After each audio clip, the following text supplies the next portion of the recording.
ইন্টারনেটের গতি বৃদ্ধি এবং দাম কমাতে কাজ করছে সরকার। সকালে biotech, electronics, AI and robotics সামিটে এমন তথ্য জানিয়েছেন প্রধান উপদেষ্টার বিশেষ সহকারী ফয়েজ আহমেদ তৈয়ব। তিনি বলেছেন, ব্যক্তিগত তথ্য সংরক্ষণ আইন নিয়ে কাজ করছে সরকার। পরিবর্তন আসবে টেলিকম পলিসিতেও।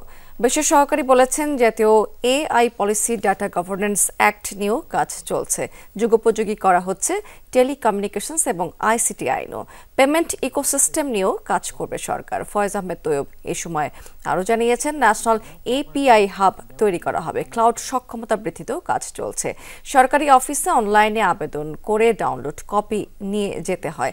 এটা ডিজিটালাইজেশন নয়। সিটি কর্পোরেশনের ফ্রন্ট ডেস্কে সক্রিয় করতে কাজ করছে সরকার। অন্তর্বর্তী সরকার এসব কাজ শুরু করেছে। পরবর্তী সরকার এসব কার্যক্রম এগিয়ে নিয়ে যাওয়ার ব্যাপারে আশাবাদী তিনি।